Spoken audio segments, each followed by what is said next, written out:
Hey everyone, and welcome back to another episode of The Unconventional Outdoorsman.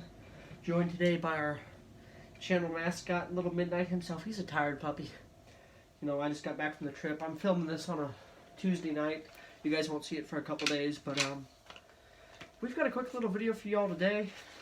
Look, I've got two different tools in my hands. On my left, I've got a multi-use hatchet. It's got a hatchet, a saw in the handle, and a fire starter, along with a holster you can keep on your belt. So that's item one we'll go over. And two is a machete and leather holster. Pretty simple, just a basic, everyday machete. I have used this one quite a bit.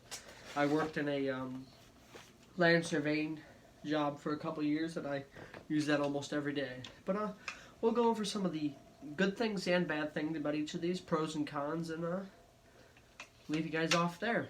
So this is just a basic hatchet. I think it's called a Yes for All. As you can see, I've used this one a lot. I do sharpen a little bit with a grinder every now and again whenever I need to use it a lot.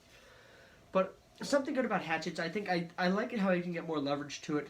It's better for chopping, thicker wood, stuff that, might not be as easy to cut with a machete like this. Also, the thing I like about this, in the handle, it has a little saw, which, as you can see, I've used a little bit, so that's convenient. So and the good thing about both of these, they've got a holster for your belt that you can carry. I will say that the machete is more comfortable to use.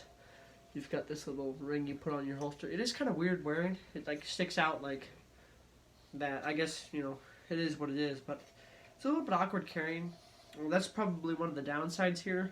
But the upsides is it's got a lot of uses, and it's a lot more versatile for cutting down larger pieces of timber. Whether you're building it, you're getting wood for camp, or maybe building a little overnight structure for maybe a survival session, like a 24-hour survival type thing. So that's item one. Also, wait. We've got a fire starter here. Forgot about that. I've actually never used this fire starter. It's a little flint and steel. Pretty neat little thing. Well, probably start some fires with that if you had to. Wouldn't be my first choice. I made that video about if you should use matches or a flint and steel. Honestly, I'd probably use matches. Personally, I'd always carry the flint and steel. But on to the next item. This is your basic machete. This is made by Ontario Knife, made in the U.S. I used to work for a land surveying company down in South City, Missouri. I carried this on because we'd go through a lot of woods and rural areas where you might have to chop line to be able to get from one point to another. But there's something I do like about this. If you're like in the summer, especially in Missouri, there's a lot of brush and stuff.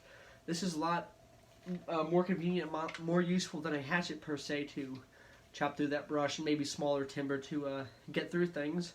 Also, could be more of a, for example, if you get an animal attack like I don't know what would attack you in Missouri, a bobcat, coyote, which is really rare. I don't even think that's happened in a while, but you could correct me if I'm wrong. But it is a little bit more convenient to carry on you. It's got the leather holster, a little bit more flexible.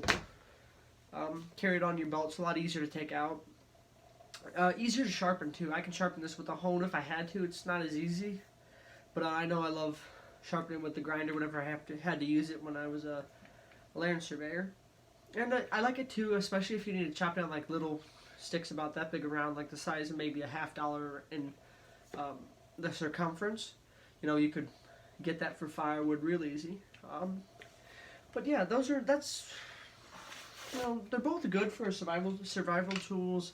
Of course, this one is larger than the other, so you could fit this in a backpack.